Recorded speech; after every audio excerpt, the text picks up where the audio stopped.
Good afternoon, everyone. I'm Elaine Amir, president of the Haberman Institute for Jewish Studies, Board of Directors.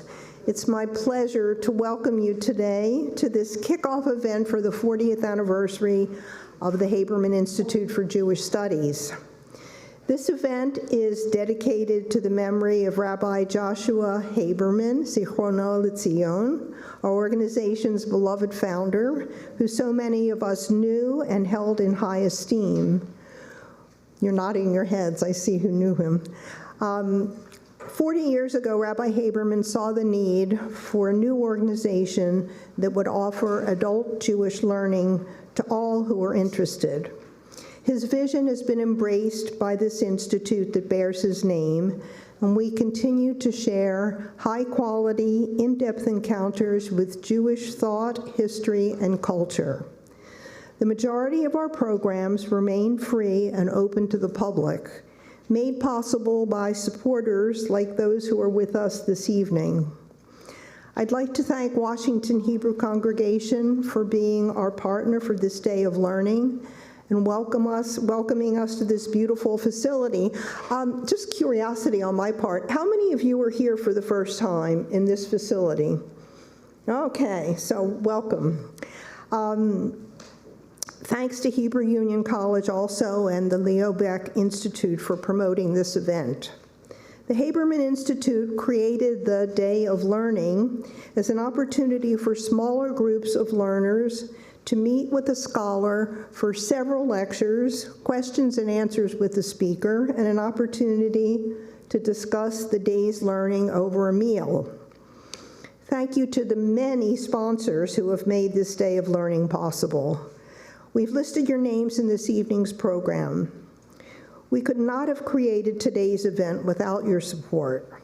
I offer special thanks to the Institute's sustaining sponsors, the Haberman family, and Andrew Ammerman, whose family has long been associated with the Institute. Now I would like to introduce Rabbi Susan Shankman, Senior Rabbi of Washington Hebrew Congregation, who so warmly welcomed us to this event. Thank you.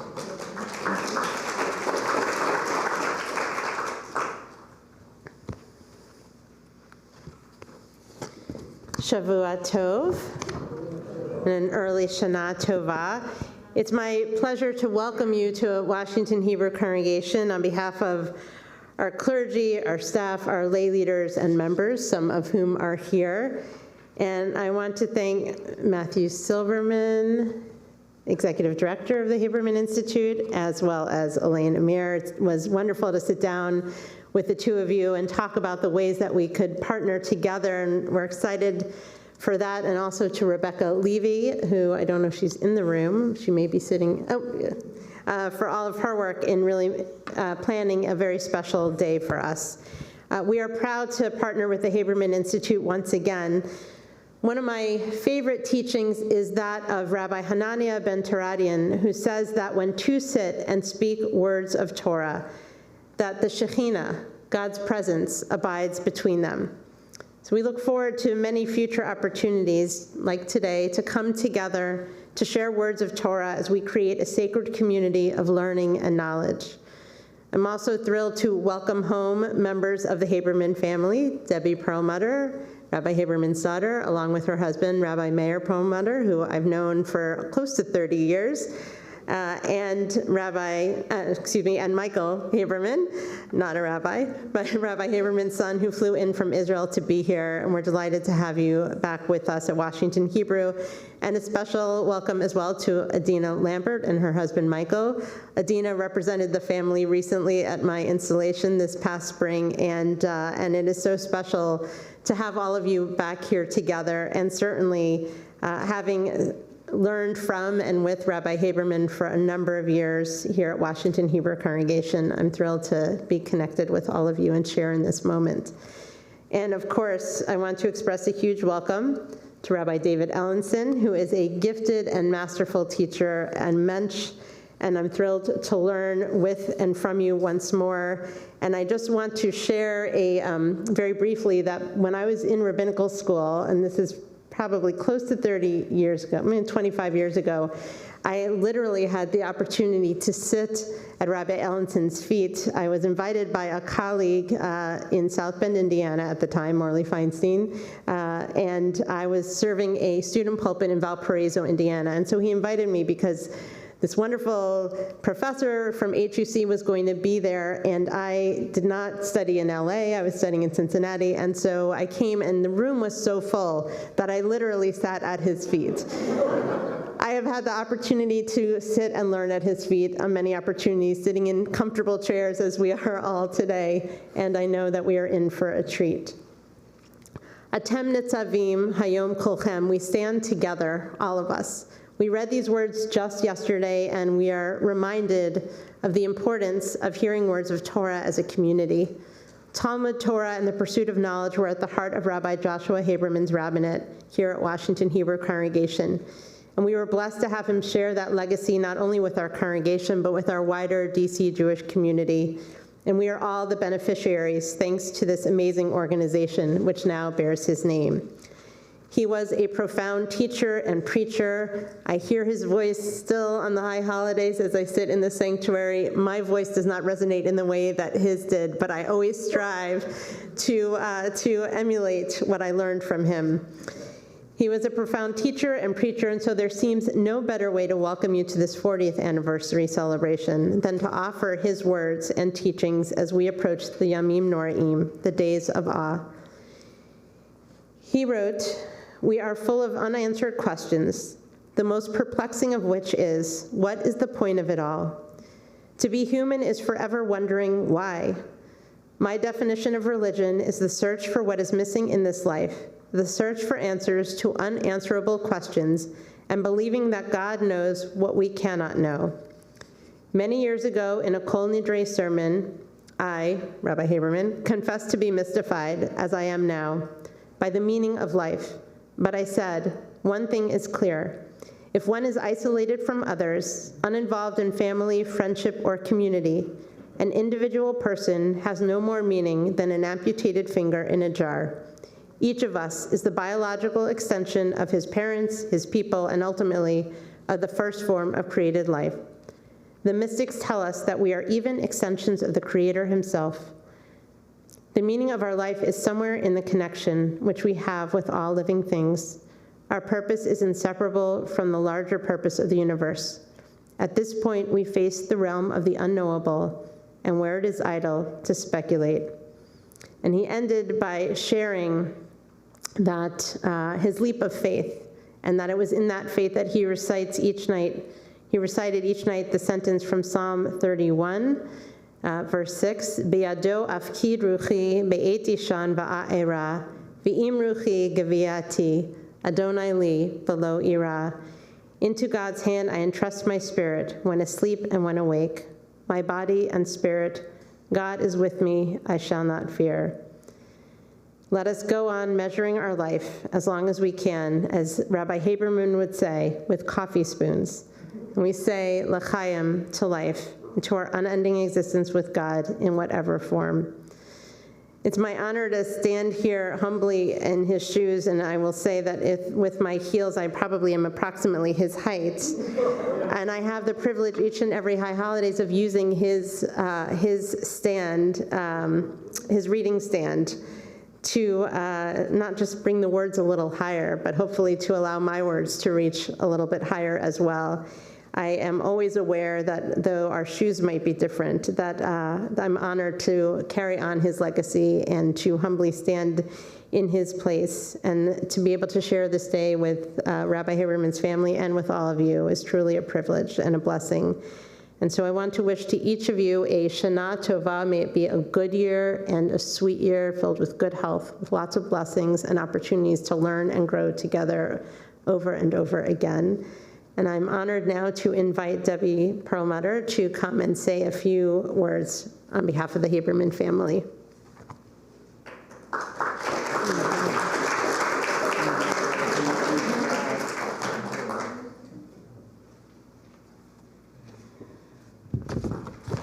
She got me a little emotional, so I've got to catch myself now. Hello and welcome to all of you. It is meaningful that this program today is being held at Washington Hebrew. Thank you, Rabbi Shankman, for making this possible. Mazel tov on your becoming the senior rabbi here, and the first woman to do so. I think Dad would be happy. And I'm just amazed that you can be here 5 days before Rosh Hashanah. Washington Hebrew means very much to our family.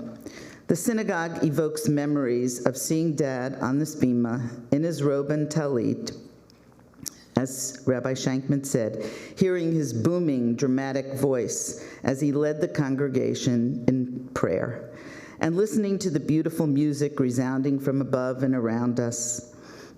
And I have memories of my mom lighting Shabbat candles, and of the bar mitzvah of my younger brother, Michael, who grew up in this congregation and who just flew in from Israel to be with us.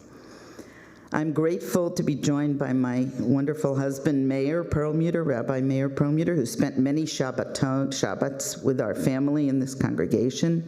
And I also welcome my first cousin, Adina Lambert, who's here with her husband, Michael, and whose mom, Rochelle, is my dad's little sister, now 102 and a half years old. Rochelle would have loved to have been here if she could. And it is also meaningful that our guest lecturer is someone admired greatly by my father, Dr. David Ellenson, and who has known our family for many years. And we were talking before, because I know I heard you speak, Rabbi Ellenson, when you were a guest scholar here, and you reminded me it was a memorial lecture in memory of our dear brother-in-law, David Foreman. We are honored to have you with us today, very honored. Dad would be delighted with the Day of Learning going on now. He signaled a clear message to the 4 children that Jewish learning was among his highest priorities. He would read Psalms with my sister, Judy, before bedtime, myself, study Torah with my 2 brothers, and he thought it would be enlightening to read aloud to us excerpts from the 1st century Jewish historian Josephus after dinner. I don't recall that going over too big. And do you, Mike? In the latter decades of his life, Dad devoted himself to adult Jewish learning, his deepest passion. Today, we are celebrating the 40th anniversary of the establishment of the Foundation for Jewish Studies, now known, and we're proud about it, as the Haberman Institute for Jewish Studies. What a gift he left the Washington Jewish community, a gift now enjoyed by eager learners across the country and beyond. My father would be so proud of the high quality of programming and education that continues to be offered by the Haberman Institute. The leadership of its board, led by Elaine Amir, and including other devoted trustees, has been outstanding. The professional staff, Matt Silverman and Rebecca Levy, and others are hardworking and so capable. Dad's dream of high-quality, accessible Jewish learning for a diverse audience of learners has come true. His legacy lives on thanks to the leadership and the support of so many participants. All of the Haberman family, my mom, Maxine, sister Judy, brothers Danny and Michael, who live in Israel, are so grateful to those who continue to support this remarkable learning institute. Thank you all for sharing in this special afternoon and evening of study dedicated to the memory of our dear father, Rabbi Joshua Haberman, Zichrono Livracha. May his memory forever be a blessing.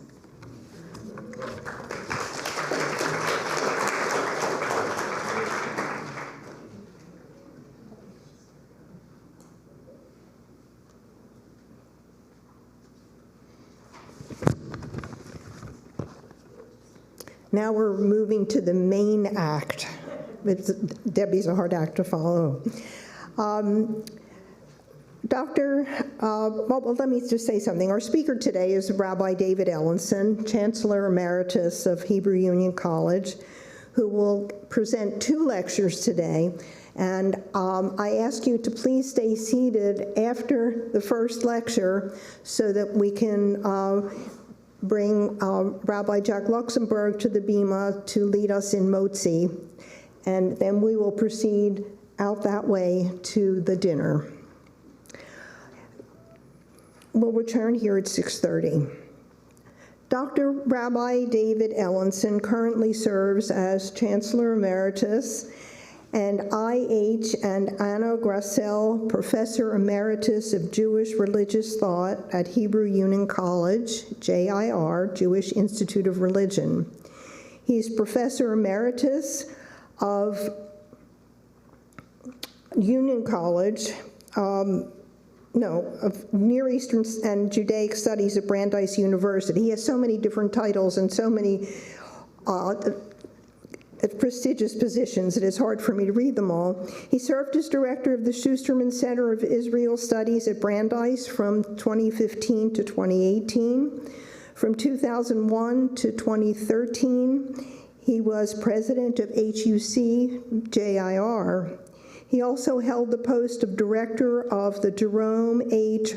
Lausheim School of Judaic Studies at HUC JIR's Skirball campus in Los Angeles, which provides the undergraduate Judaic Studies program for USC.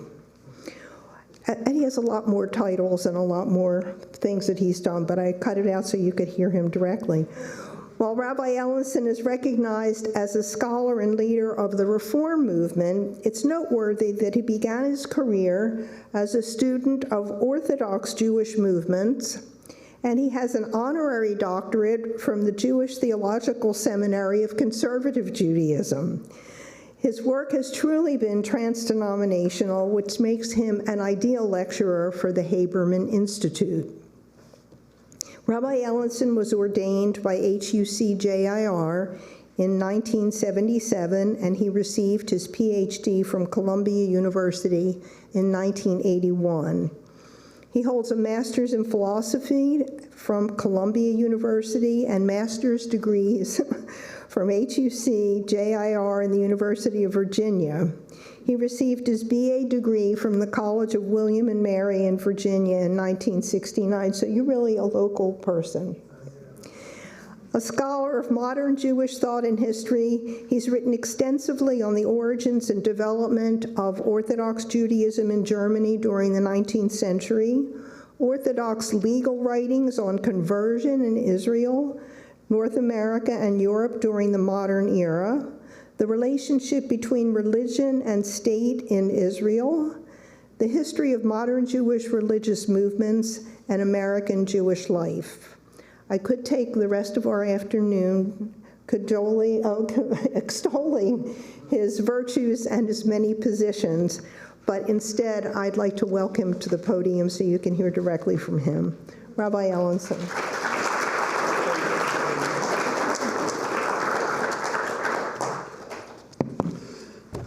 Saharayim Tovim, good afternoon.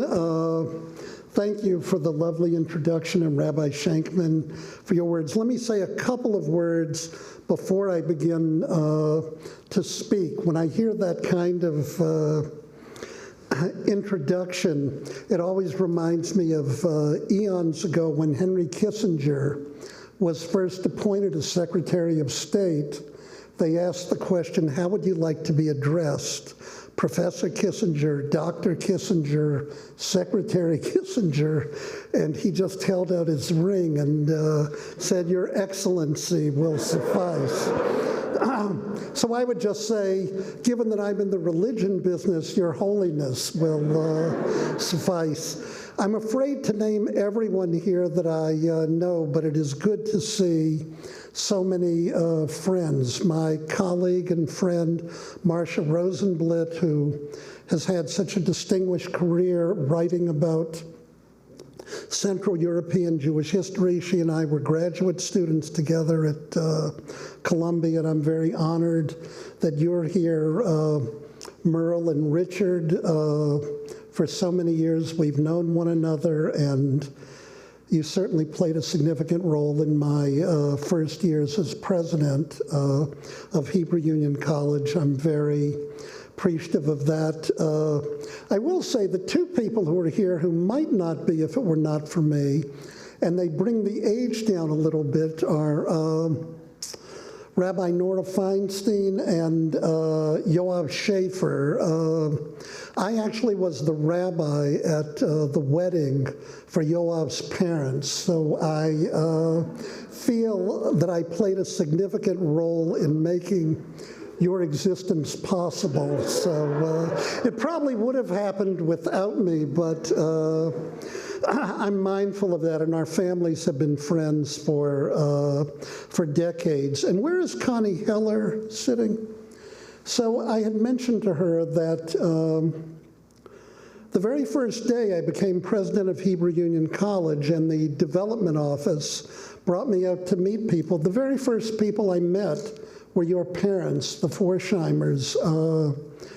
Their graciousness and kindness and generosity are really still remembered by me to this day. And I remain really very, very grateful to them.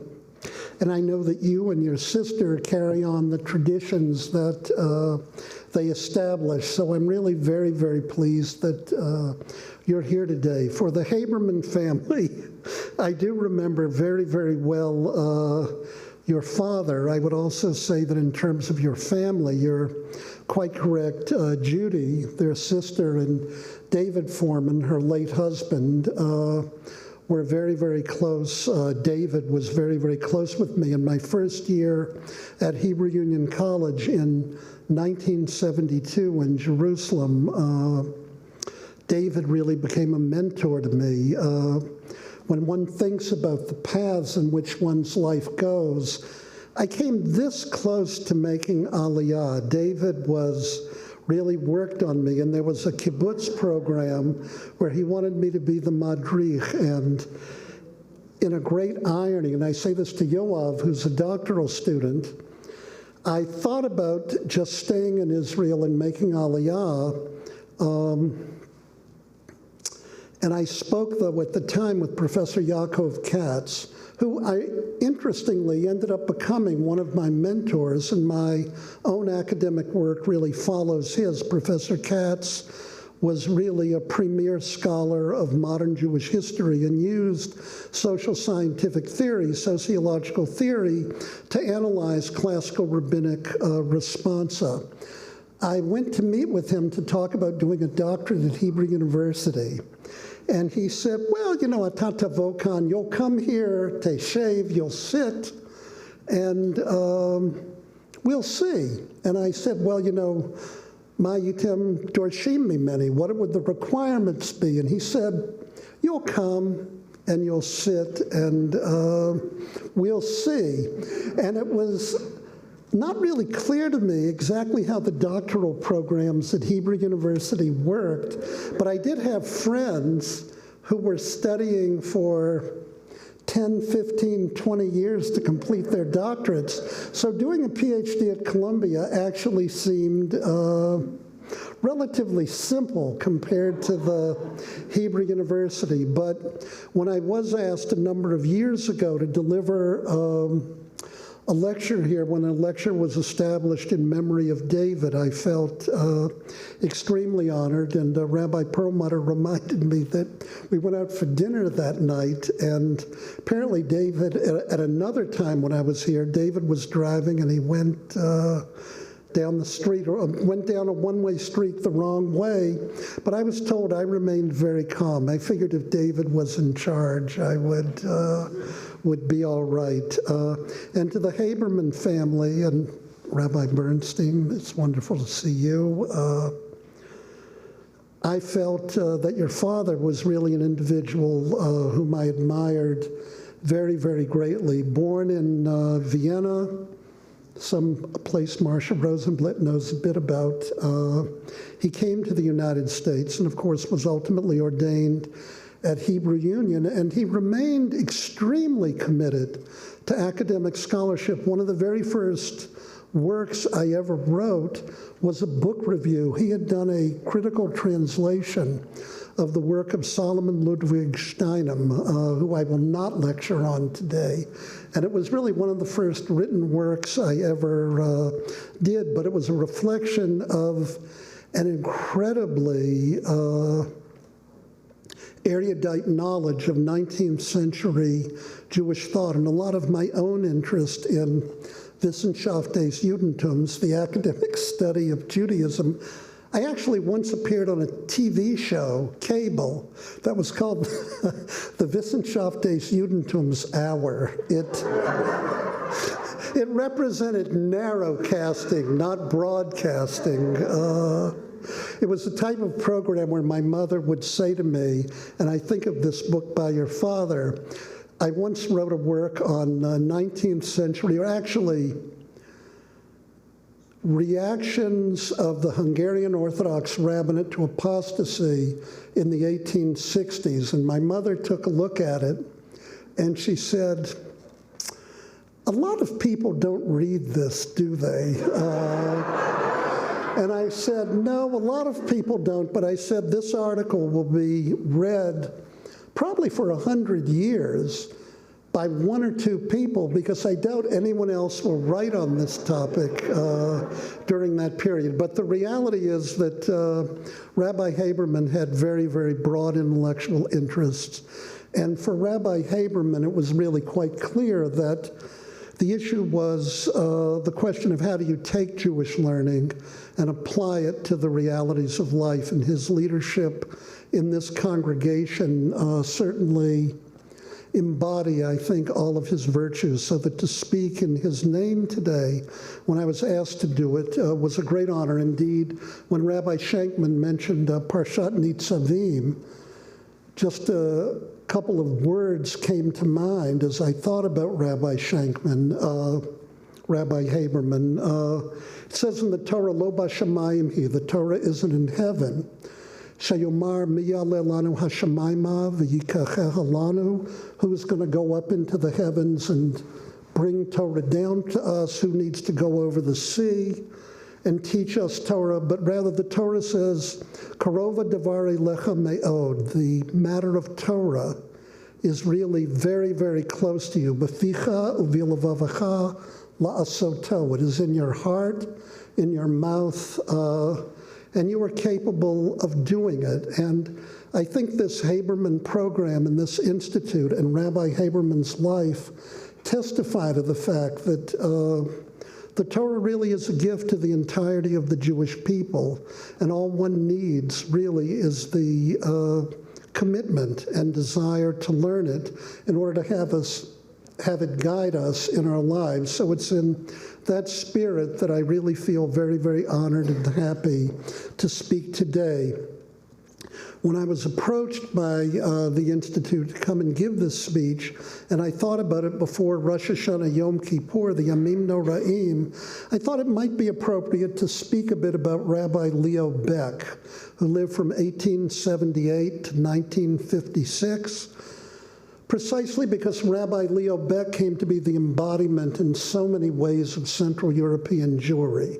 I know that many of you are familiar with the Leo Baeck Institute, which is a co-sponsor here of this particular program today. The Leo Baeck Temple in Los Angeles, the Leo Baeck School in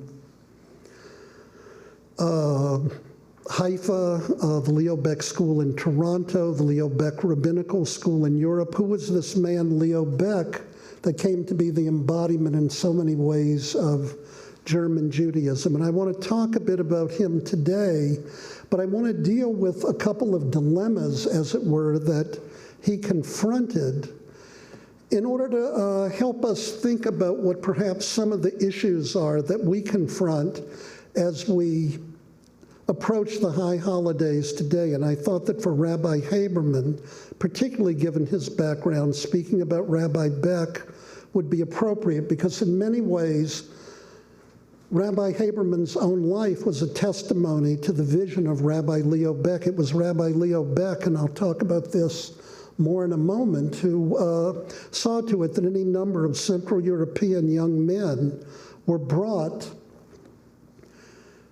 to Cincinnati in the 1930s and 40s, and they were able to engage in their rabbinic studies because quite literally, Rabbi Leo Baeck saved them from the fires of the Holocaust. So in that sense, I think it's particularly apt and appropriate at this moment to deal with Rabbi Baeck. I want to also make the following point.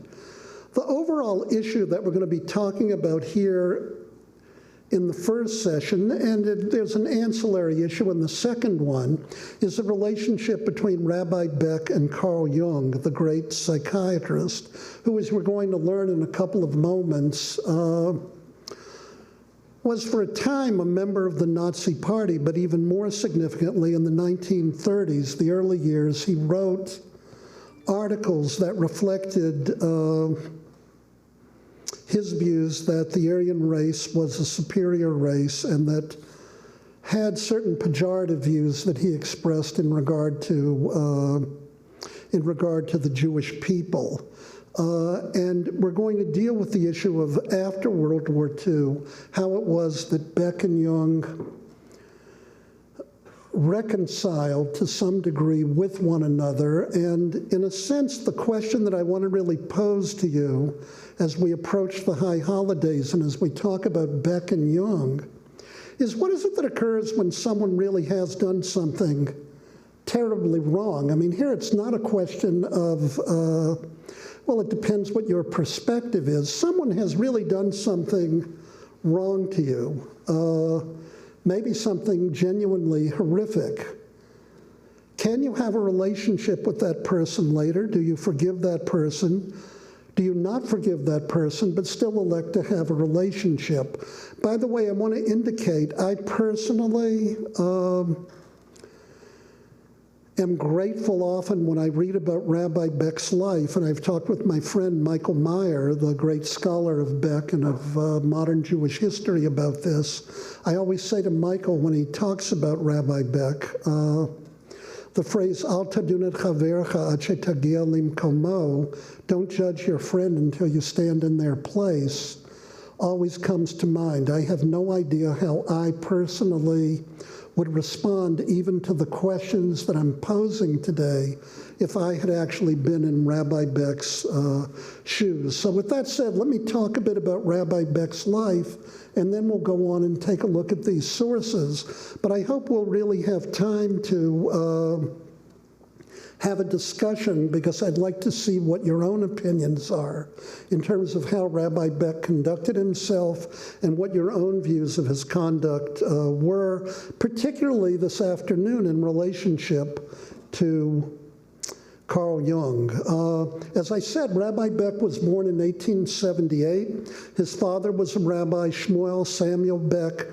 He was a rabbi, a graduate of the Jewish Theological Seminary in Breslau. As a young man, Baeck followed in his footsteps. He attended the Theological Seminary in Breslau for 3 years. In Germany, rabbis were required to have PhD degrees in addition to graduating rabbinical school. The three great seminaries of Central Europe, the Jewish Theological Seminary, the Hochschule, the Liberal Rabbinical School in Berlin, and the Hildesheimer Seminary in Berlin, all of their students were required to receive PhD degrees. Also, I should say that all the graduates of the Theological Seminary in Breslau and the graduates of the Hochschule in Berlin joined the same rabbinical organization.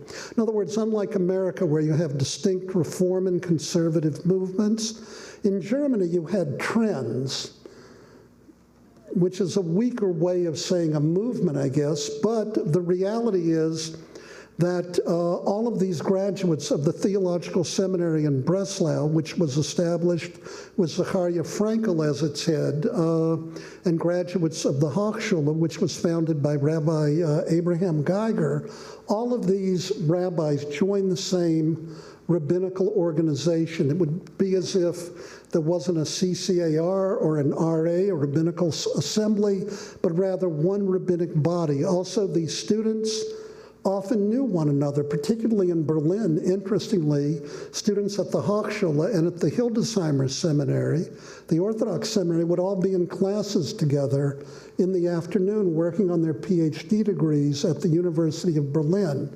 This becomes important here for two reasons. One, it's a reflection of the kind of attitude and sensibility that someone like Rabbi Haberman brought with himself when he came to the United States to study. As it were, the trans-denominational nature that marked him, even as he served as Rabbi of Washington Hebrew, is, I think, part of the legacy that he inherited from the Central European world of which he was a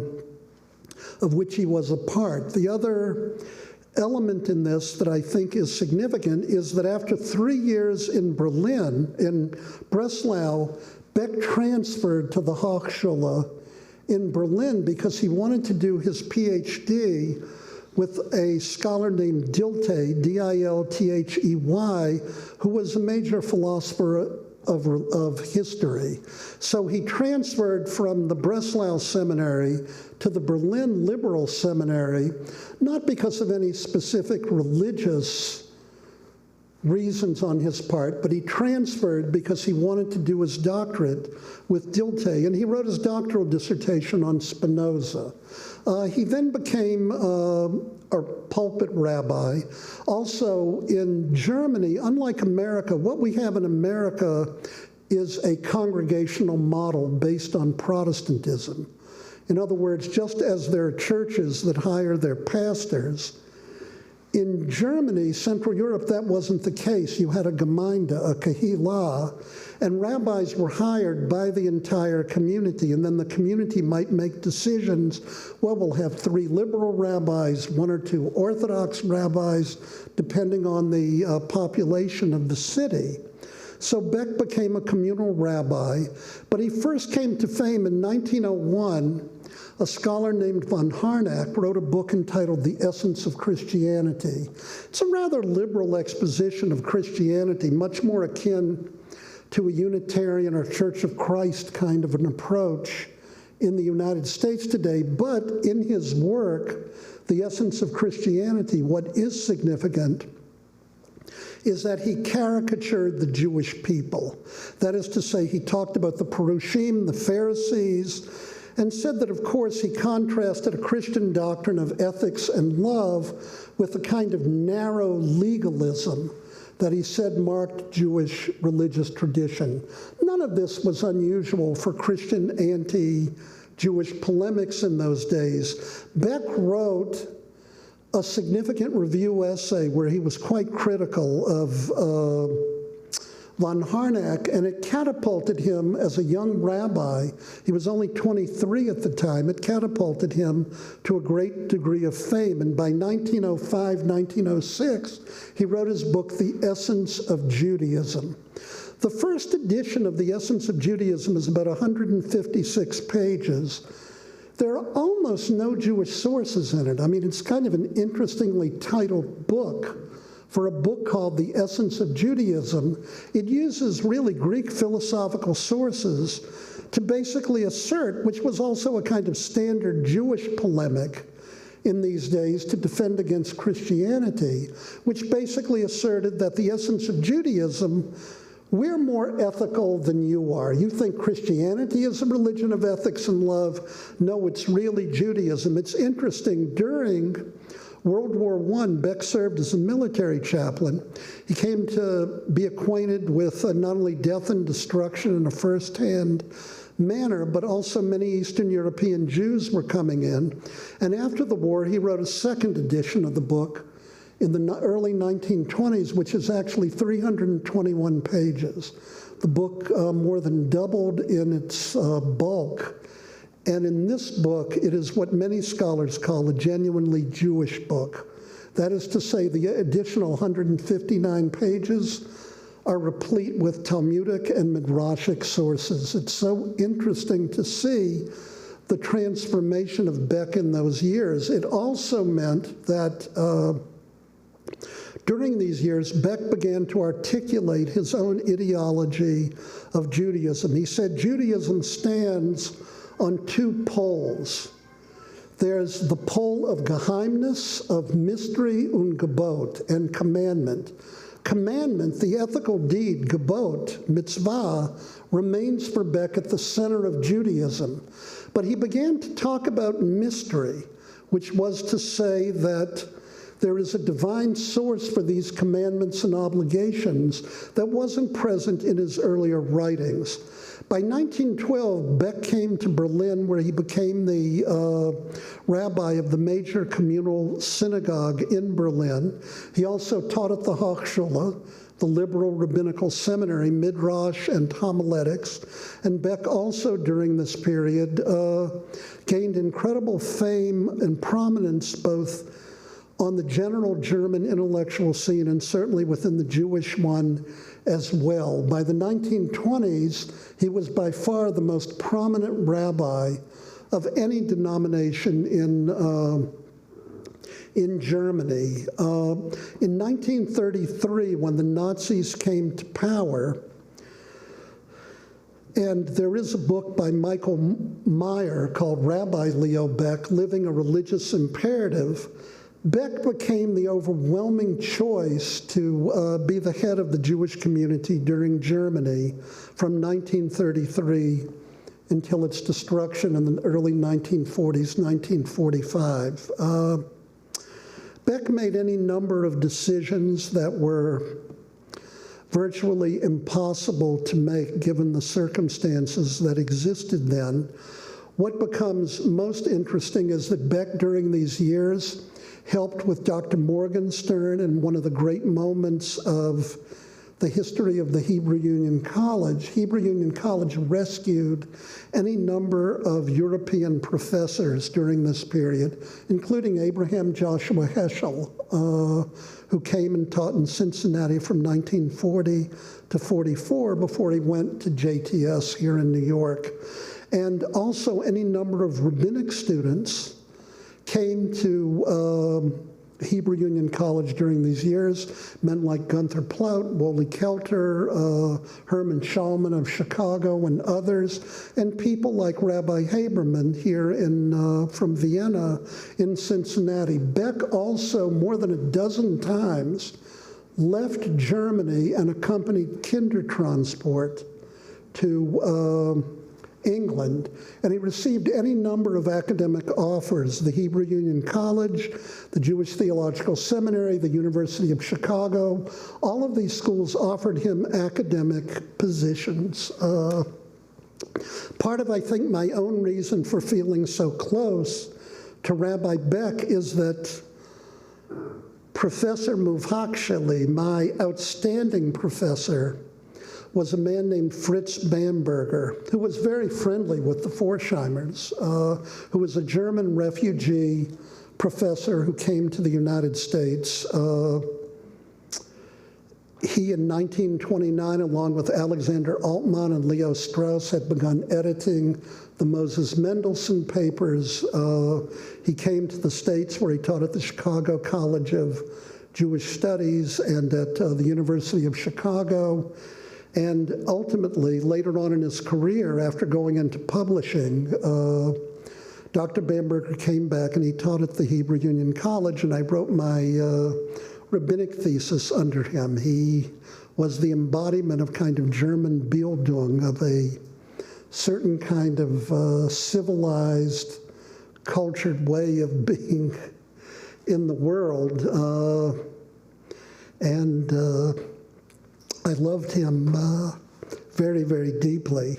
He taught me a lot. I'll just give one personal anecdote, but I bring him up here because if it hadn't been for Leo Baeck, he would have died in Auschwitz or elsewhere. Once when I was writing my senior rabbinic thesis, Dr. Bamberger said to me, "You know, David, this interpretation is wrong."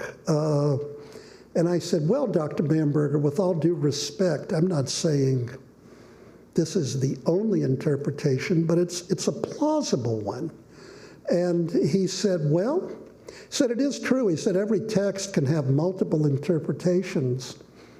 But he said, "This one actually isn't plausible." He said, "You're just wrong."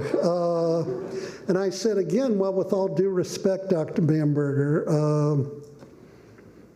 I think you're really not being open-minded about this. And he said, well, that could be true. He said, it's possible I'm not open-minded, but he said, to quote Lionel Trilling, I hope I'm never so open-minded that my brains fall out.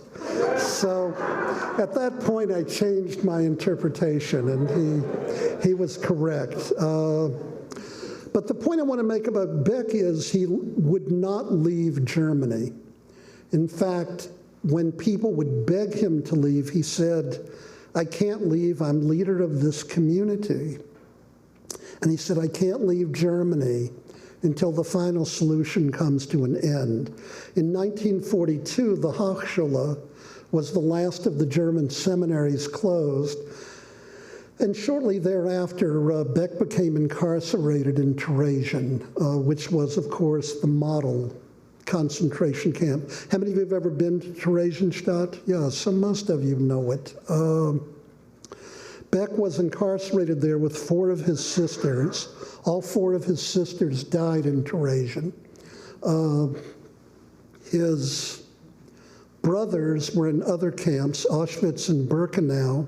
They both died. So I want you to have in mind that at the end of the war, Baeck, who had been consigned to be a garbage man, pulling a garbage truck at the age of 70, in Theresian,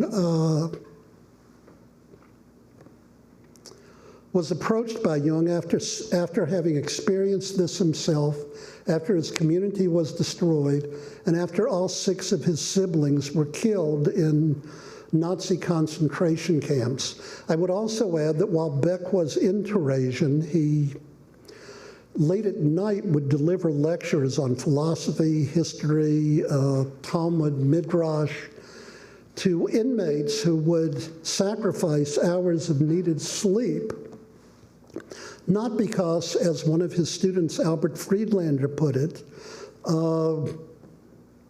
they were attempting, as it were, to not recognize the horror of their situation, but because Baeck really allowed them to continue to be human at a time when the Nazis did everything they could to dehumanize these people.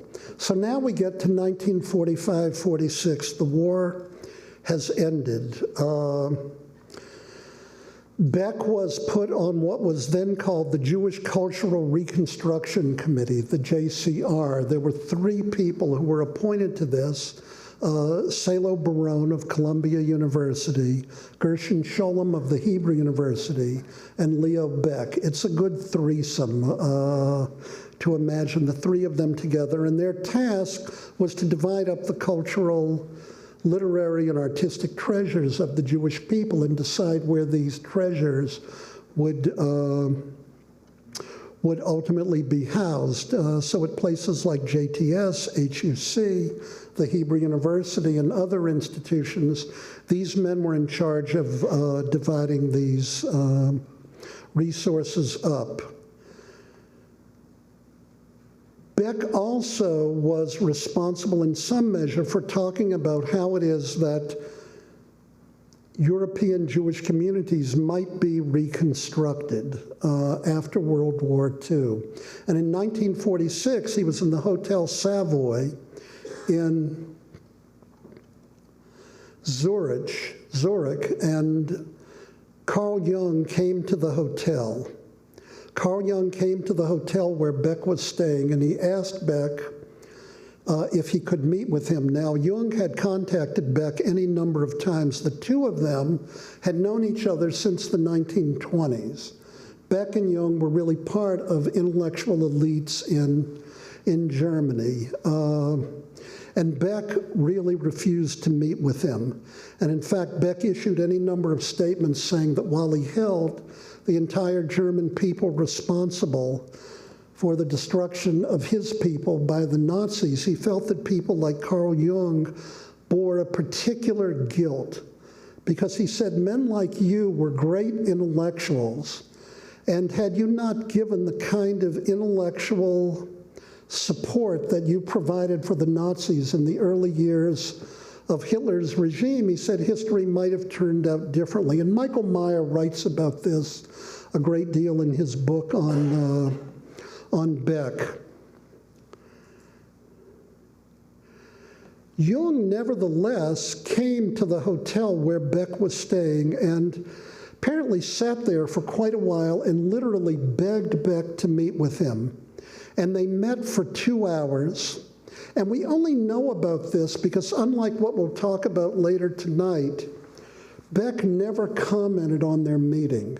We only know about this meeting because Gershon Scholem, who was a close friend of Baeck, in addition to being a colleague, he wrote about this, and that's what we're going to read in a moment. Baeck finally permitted Jung to come up. The two of them spoke in a room together, and Jung was interested. There was a conference called the Aranos Conference. This was a conference started in 1933 by Rudolf Otto. Rudolf Otto had written Das Heilige, or in English, The Idea of the Holy, and was, of course, a great, great scholar of religion. And this was a conference on religion and spirituality. It continues to exist to the present day. In the history of this conference, the only 3 Jews who have ever spoken were Martin Buber, Gershon Scholem, and Baeck. They are the only 3. Jung wanted Baeck to come and speak. So imagine this man, Leo Baeck. All 6 of his siblings have been slaughtered by the Nazis. His community has been destroyed. He's working on the reconstruction of the community. He's trying to decide how the treasures of the Jewish community will be divided among the remnants of the Jewish people that exist. And Carl Jung comes to him and says, I'd like you to come and give a speech at this conference. I can't fully imagine all the sensibilities that Baeck must have had as Jung came to his hotel room, but what is fascinating is that ultimately Baeck agreed to speak with him. Now, in order to understand what Jung had done, I just wrote a page or two. If you look at the one where it says, Rabbi Leo Baeck and Carl Jung, a tale of reconciliation and perhaps forgiveness.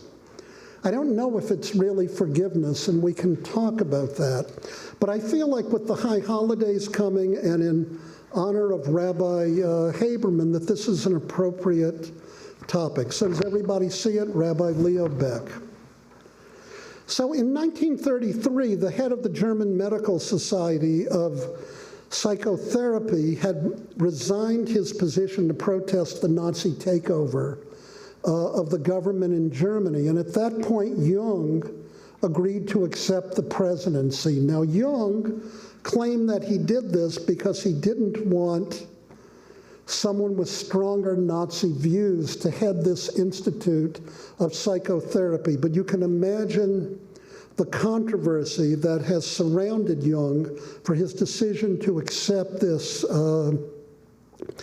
position. And to be fair to Jung, I want to indicate he did admit individual Jews as members to this society.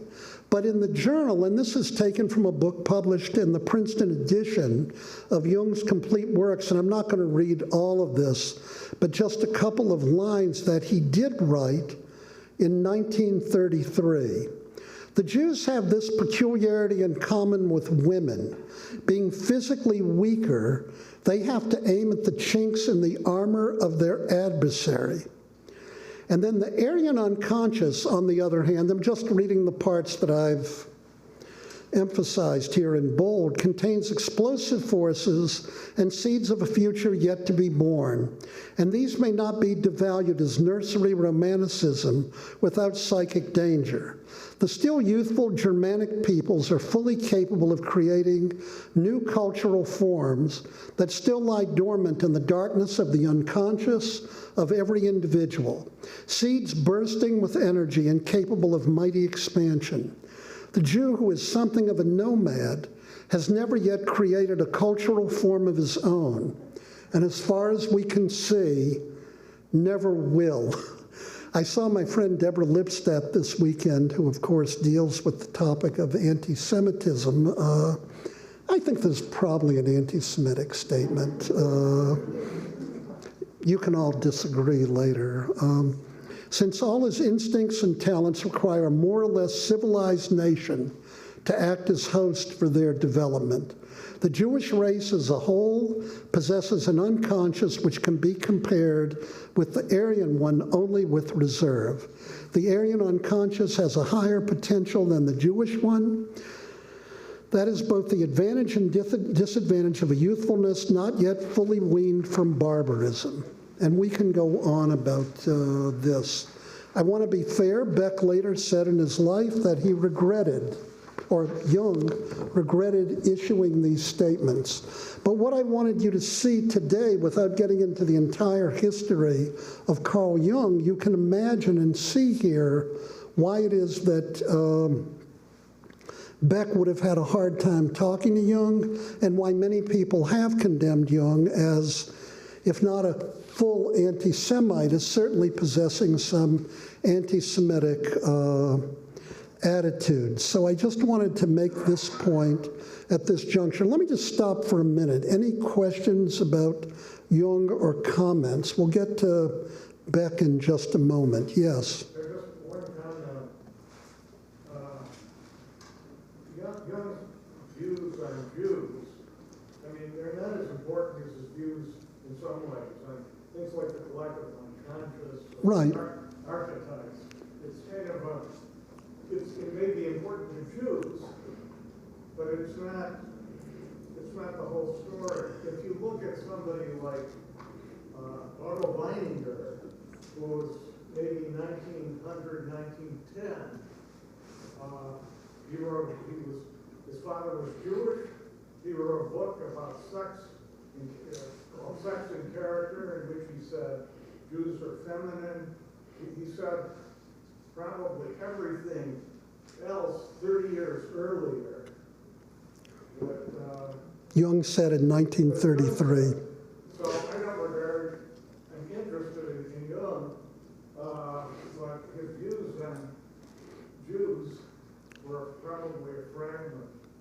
Yeah, I want to make a couple of points here. If what you're attempting to assert, and this is undoubtedly true, that you would have to look at Jung and his thought in a much broader context, that's an easy thing to say. There are people who say and do many, many things that are probably good, positive, insightful, and other things that aren't.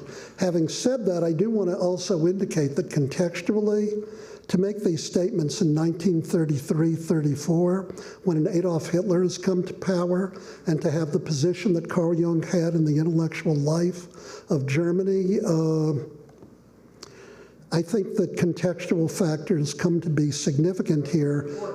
And the key point I want to make here, and that's why I tried to add in here that he even indicated that he regretted having said and written these things.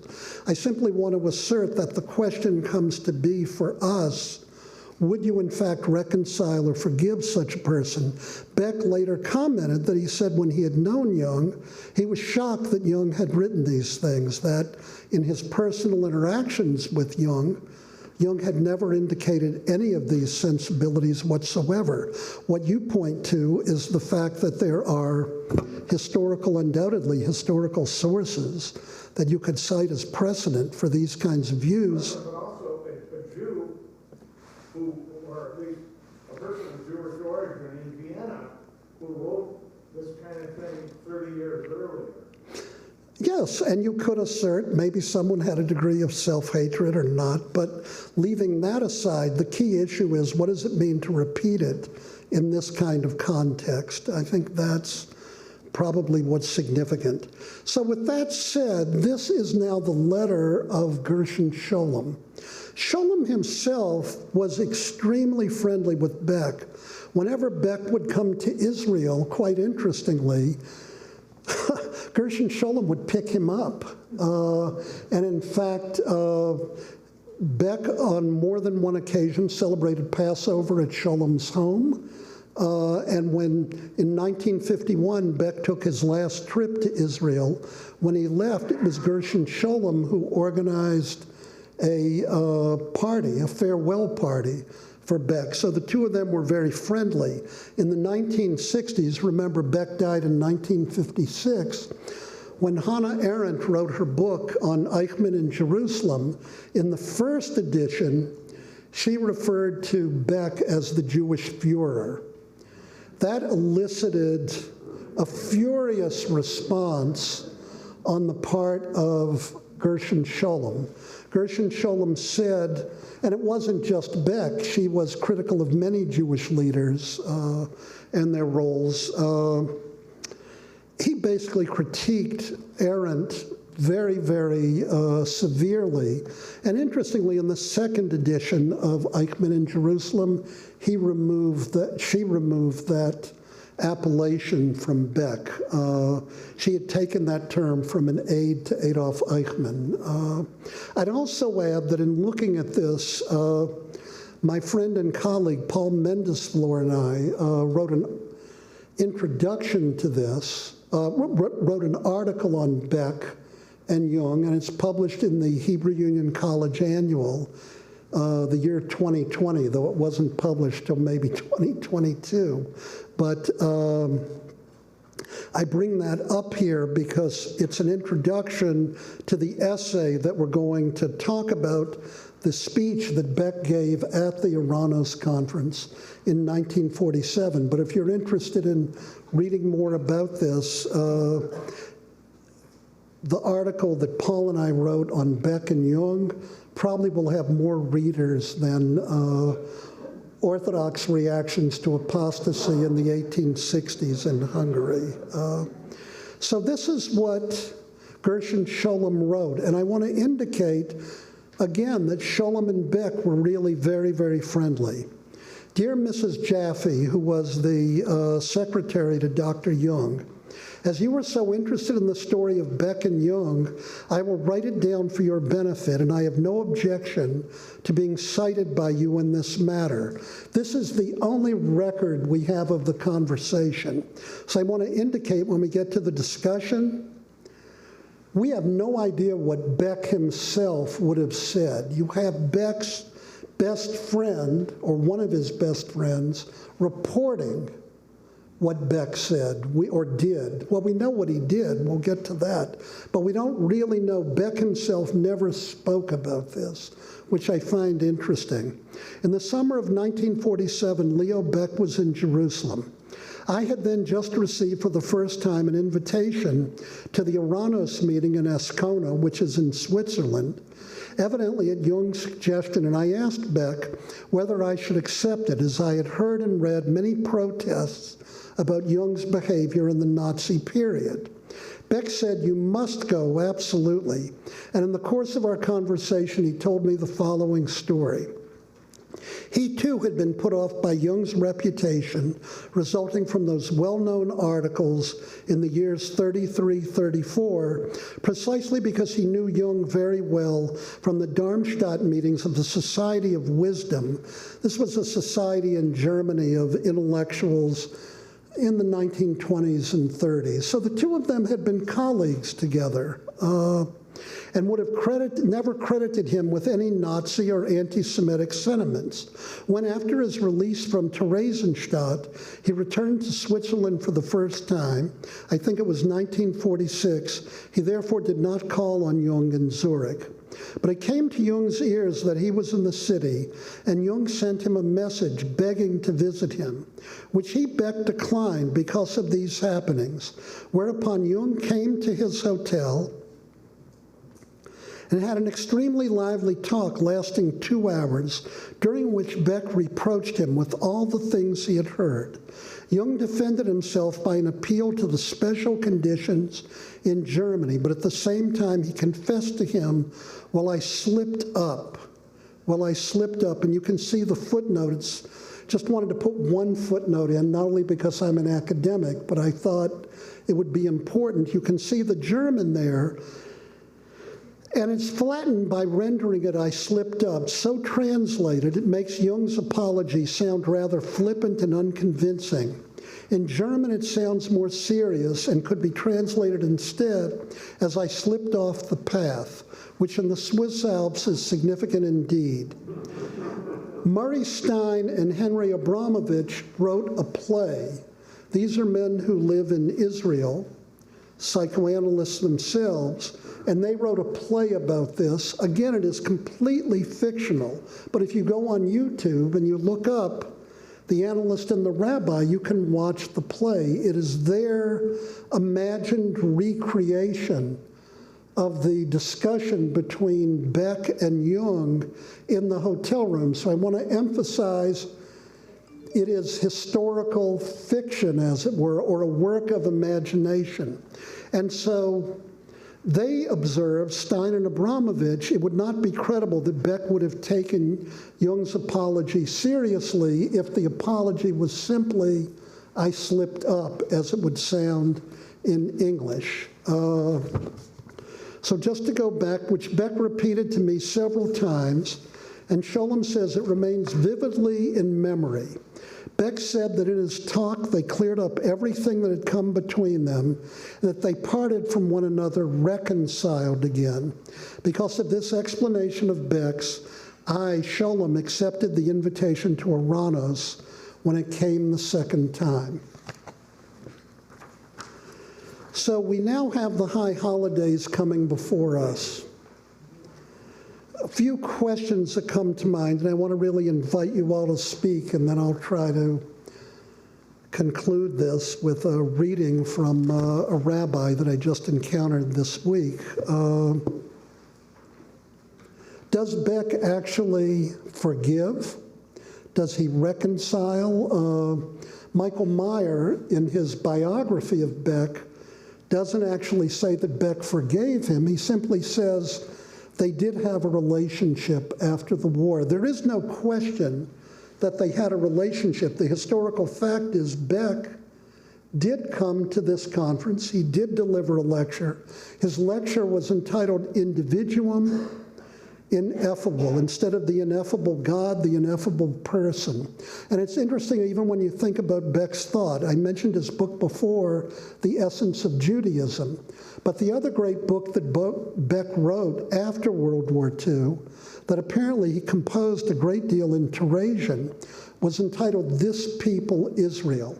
Note, in a sense, as you move from the 19th century in German Jewish thought, you move from talking about Hegelian senses of essence to an emphasis on people or peoplehood. In other words, for a man like Baeck after World War II, the existence of the people Israel came in many ways to be paramount. And what's most interesting is, and I think we may look at parts of this later tonight, this people Israel ends in what I first thought was the most surprising way. He talks about, as it were, the ineffable holiness of individual human beings. And he makes the mention of the fact that in Judaism there's no word for history. Historia is a Greek concept. Instead, the term that's generally used is toldot.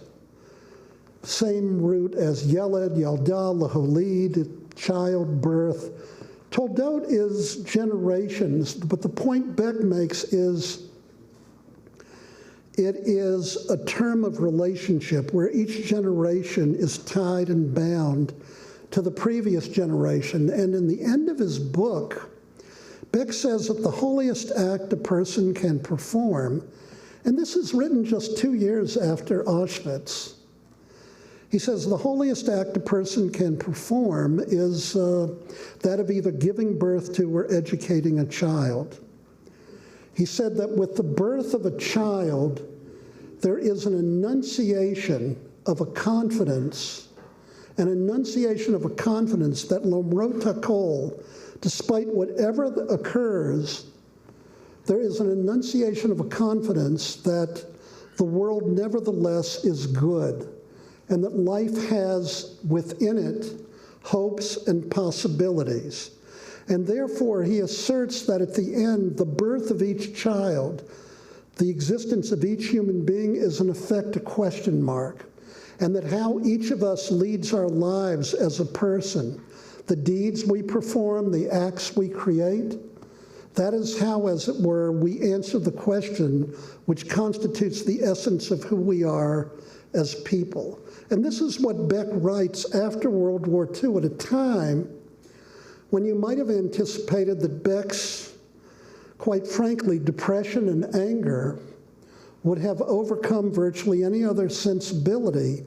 This is what he writes in his work, Individuum Ineffable, and he talks about the holiness of the Jewish people, the holiness of all persons, and the need for human beings to go about the task of creating community. In a very famous line, he says, people are not born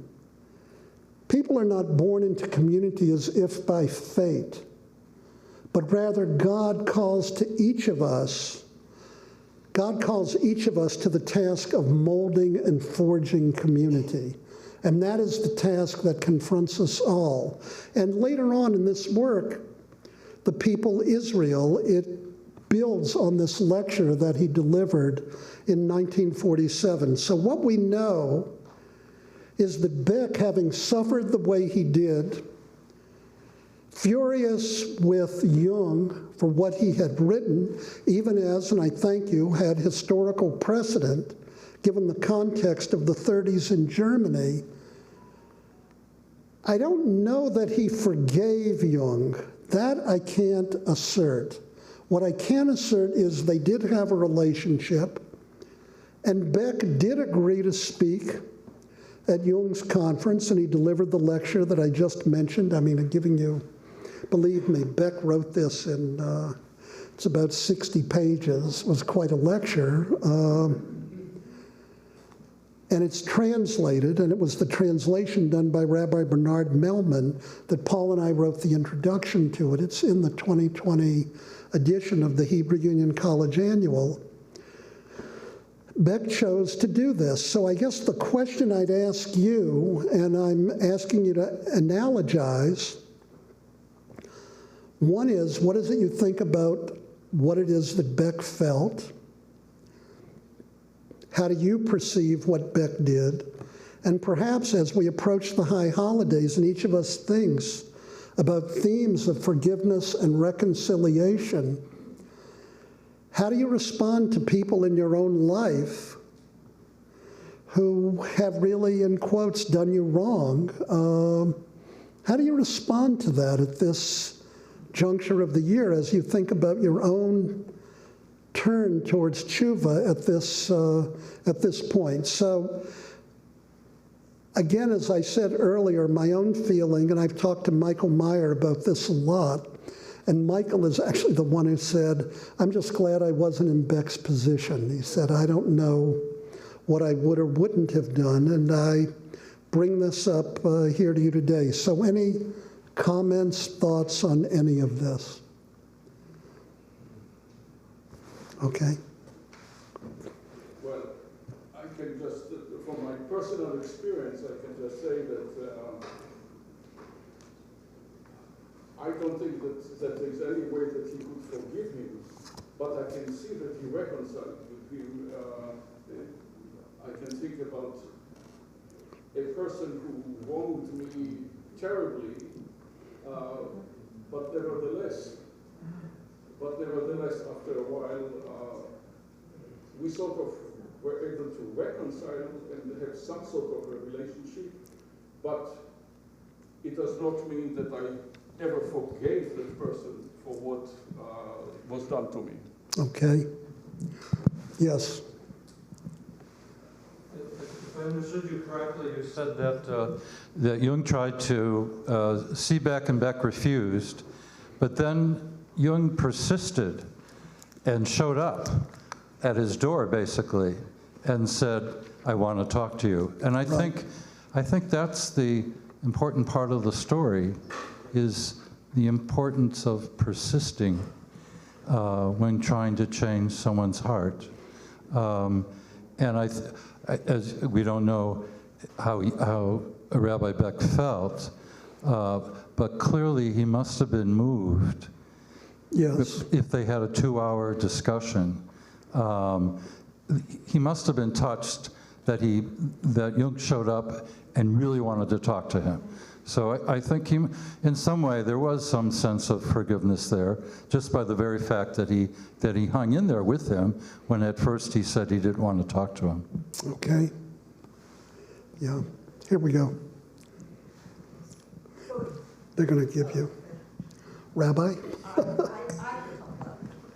So I just want to add on to that, which is this notion of asking for forgiveness 3 times, and the whole concept of teshuvah isn't just the forgiveness, but trying to also build into it some sort of action that is repair. That it isn't just saying, I'm sorry, and the persistence, but perhaps even giving him a forum where he might be able to express his thoughts about what had gone on, might be part of that teshuvah as well. And it isn't just this 2-hour interaction that they've had. The other thing is, not forgiving someone often costs us more than the person who's not forgiven. But here it's clear that Jung wants the forgiveness as well. So it's a very, it seems like a very intense thing to reconcile. By the way, I do want to indicate that Jewish law halakha, when it asserts, ezohi tshuva gemura, what is a complete repentance, it means that the individual acknowledges what they did, and if the opportunity to perform the deed again comes before them, that they will not do it.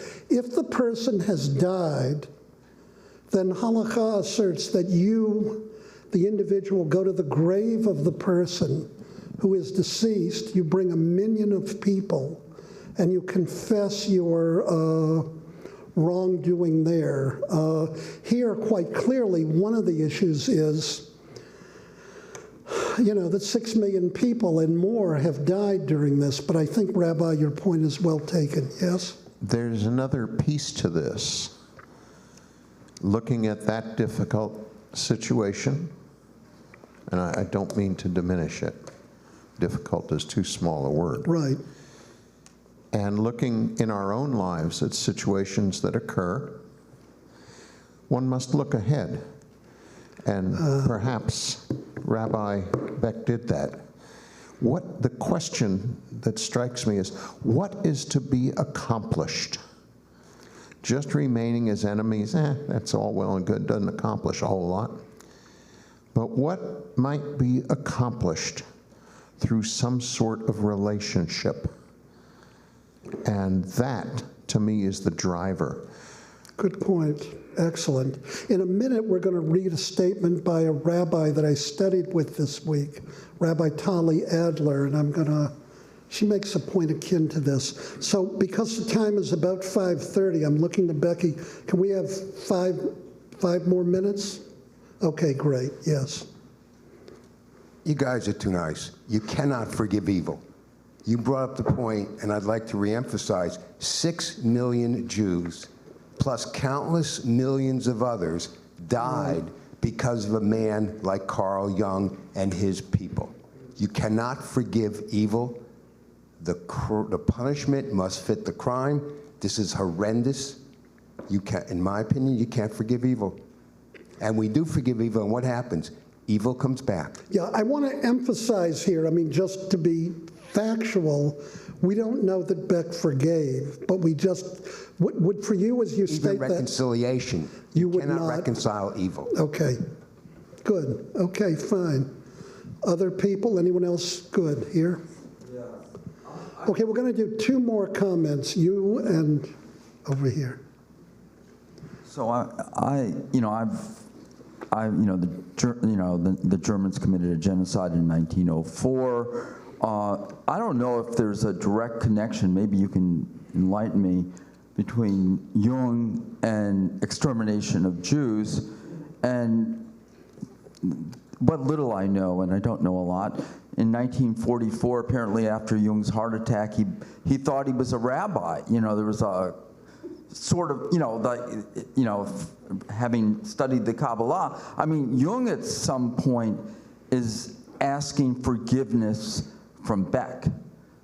And again, I mean, when you look at the whole history of our country, even today, you know, they'd like to exterminate people in some ways, at least psychologically, immigrants and black people, you know, we're still, and so then you get these KKK people asking forgiveness from black people, and they actually do engage in this dialogue, and they do forgive. I mean, that's all. Okay. We'll have the last comment. We'll have, okay, two last comments. Okay. As a psychologist and growing up and getting trained, Maybe just a little louder. 4 degrees, but in my degree of psychology, I didn't know about Jung's philosophy, and he didn't write about it. I certainly would have affected my judgment about his theories, but they were certainly helpful. I certainly am against anti-Semitism, but I would have known about it in growing up in my training. Well, It had a great influence on my life as a psychologist. I'm sure that's true in Still many working. instances. Okay, who was the last one? Okay, Acharon Chaviv.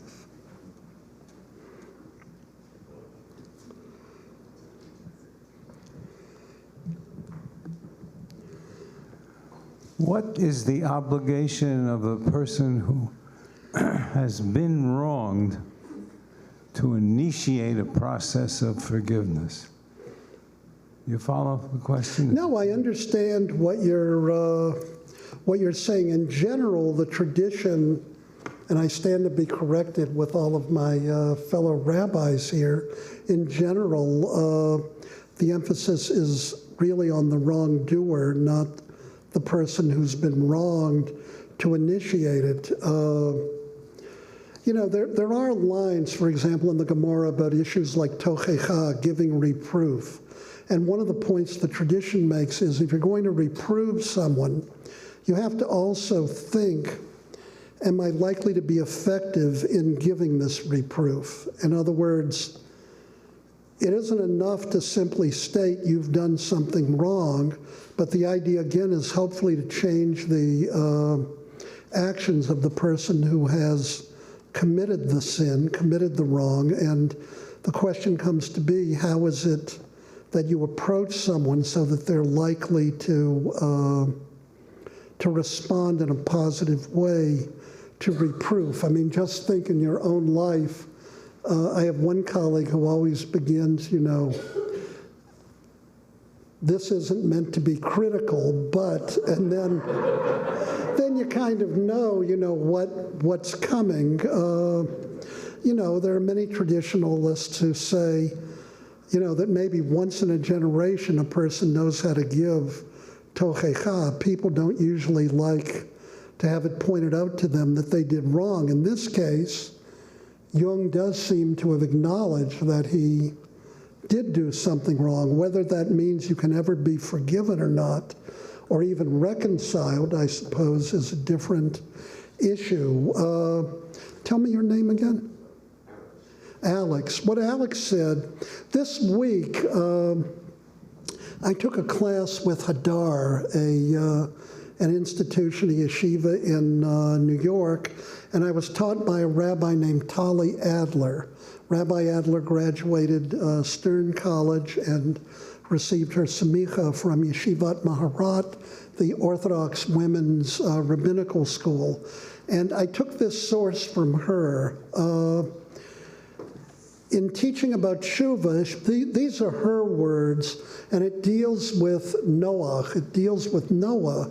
But one of the things she pointed out, she took the example of Pharaoh, not the example of Hitler, but in our tradition, it is Pharaoh and Amalek who are the embodiments of evil. And she taught initially, I didn't bring it here, a midrash where it says that when the Egyptians were drowned in the Red Sea, ad echad mehem lo notar. which can be translated ad echad mehem lo notar, not one of them were left. Or the ad can mean except one of them was left. And there is a midrash that says, who was the one Egyptian who was left? It was Pharaoh, Paro. And Rashi, commenting on it, says, well, Pharaoh was left because God wanted two things. On the one hand, he wanted Pharaoh to feel the embarrassment and hurt, the busha of what it is he had done, but also that he had a chance to perhaps repent for what it was he had done. And according to the Midrash, he becomes Melech Nineveh.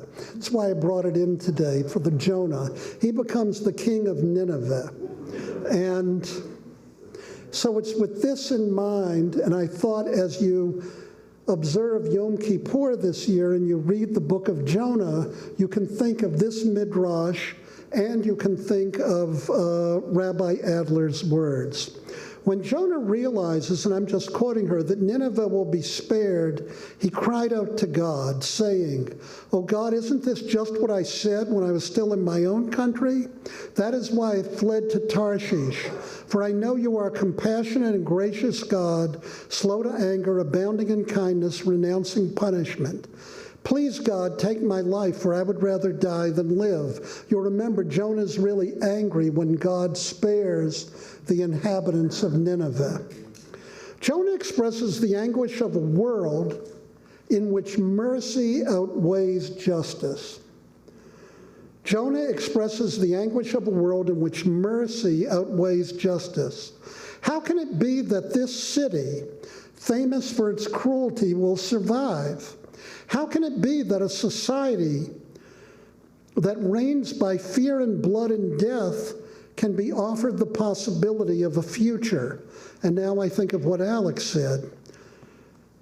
Rabbi Adler writes, God does not justify Nineveh's continuing existence by pointing to their repentance or saying that their future good deeds will somehow outweigh the evil they have done. Those considerations are irrelevant here. Instead, God offers this reply. Should I not care about Nineveh, that great city in which there are more than 120,000 persons who do not yet know their right hand from their left, and many beasts, many other types of life as well? God's response to Jonah, Rabbi Adler asserts, is not about forgiveness. It's exactly the point that you made. So it could be, Alex, that Rabbi Adler somehow intuited what you had to say and wrote these words. He does not say that because Nineveh has repented, their sin should not be forgotten. Instead, God tells Jonah, this is Rabbi Adler's view, the difference between how the prophet sees and how God sees. When Jonah looks at Nineveh and sees a city, God looks and sees life. It is life and God's love of life that keeps Nineveh standing. If we are looking for justice or a grand cosmic accounting, Jonah's ending leaves us with nothing. But if we are looking for a way to make sense of a world where the children of murderers and victims must live side by side, we find the path of a kernel forward. We find the path of a kernel forward. That is why the world endures, not because there is forgiveness, not because we have forgotten, but because God loves life. God sees human beings scared and hungry. And perhaps the only chance we have for redemption in this blood-soaked world is for us to see them too. I want to just say that I think both views expressed are beyond plausible and morally defensible. At the same time, I do want to say in relationship to Rabbi Baeck himself, you know, to have all your siblings murdered, to have your sisters with you, to be dehumanized or attempted to be dehumanized as the way he was, to lose your entire community. I don't know if I could do what Rabbi Baeck did. I have to be genuinely honest. My own inclination, and it may say something about my own humanity, I tend to lean in your direction, and yet at the same time, there is something about Rabbi Baeck that I find inspiring here. Rabbi Baeck, for me, also, the very fact that he stayed in Germany during all of this period, I've often felt that he embodies what it is that a rabbi should be. In other words, his love for the Jewish people and his sense of obligation to them knew actually no bounds. He was willing, quite frankly, to sacrifice his own life. It does not make him a saint. It doesn't even necessarily mean philosophically that he was right. But what is true about Baeck is that I do think he was true to his calling as a rabbi.